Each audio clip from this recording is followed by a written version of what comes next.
Hey, I'm Steve. Welcome back to Retro Tech. Now, you've seen me work on a lot of Sony PVMs, and today I have a special highlight of an extremely rare PVM I recently picked up here in my shop. That's the Sony PVM 137 you see right behind my shoulder. This is a 100% monochrome CRT monitor. That means it's only going to have a black and white picture. And again, it's a PVM, which is rare.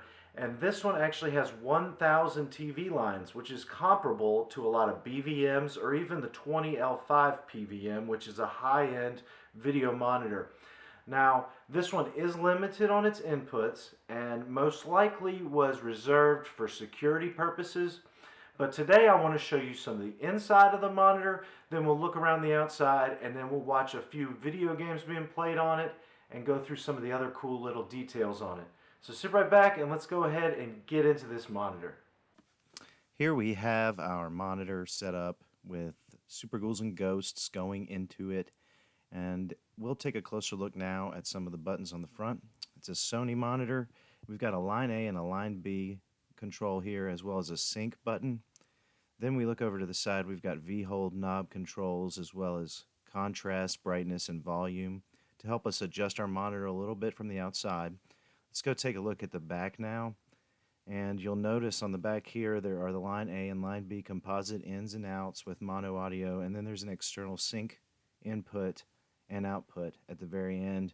I had to use this to get some signals to sync up properly to the monitor. That's why you'll notice it's got a T in there with the composite. Let's take a look inside the monitor now, and just initially you'll notice everything's a little bit compacted in there. We've got some different things though, especially at the anode cap. Look at this, anode cap is actually on the side of this PVM tube. It's not on the top back like it normally would be. This must have just been something for this particular design.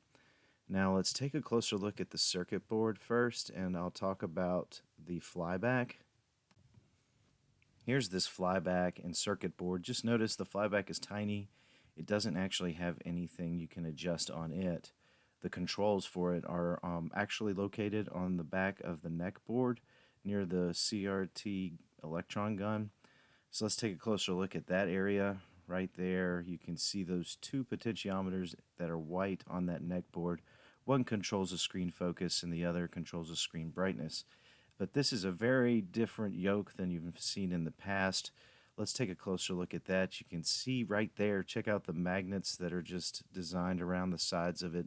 You can't make a lot of adjustments to this yoke. There are no convergence rings. It's just very simple in design.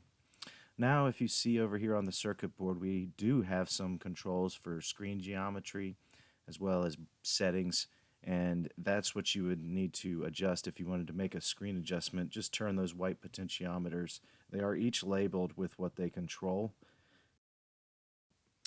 Now that we've gone through some of those things, let's go ahead and take a look at some screenshots. The Super Ghouls and Ghosts is set up here on composite input, and the picture quality is just amazing, especially when you get something with a dark background like this. The 1,000 lines just look spectacular. Gives you some good, nice scan lines, especially when you got this zombie coming up here. I really loved this picture.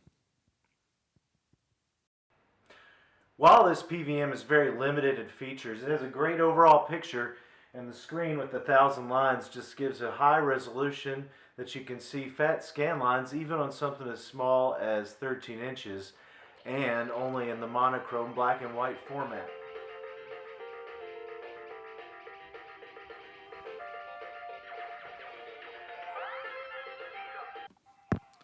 Okay, so we've got some Gradius demo here first. You can see this is a very quick game and a good one to show you on the monochrome monitor.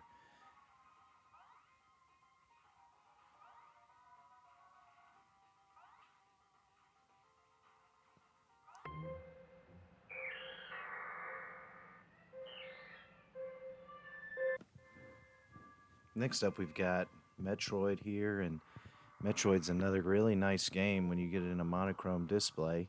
We're looking at 1,000 line count, and you can really see the sharpness along the edges, and it really looks like it would be a lot of fun to play, even black and white. I like how there's a lot of depth to the picture quality on here. You can see it almost looks 3D at times.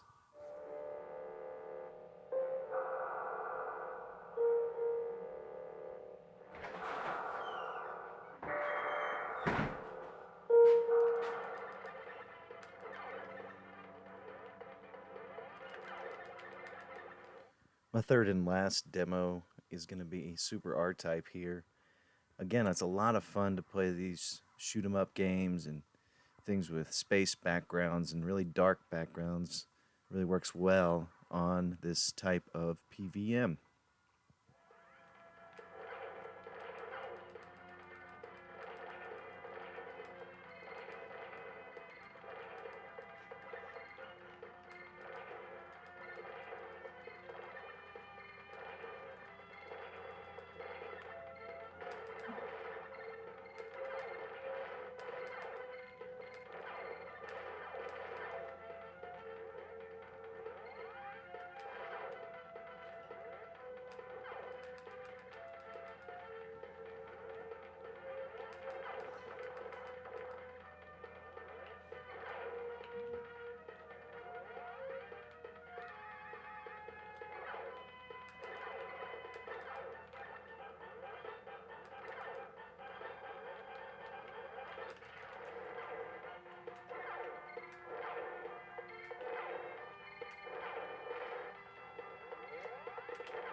Well, that'll do it for today's episode. I hope you enjoyed the PVM spotlight on this monochrome monitor.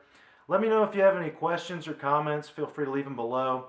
I also want to say thank you to anybody who's subscribing and watching the videos, as well as the patrons. Without their support, I wouldn't be able to bring you this cool content on these ultra rare monitors.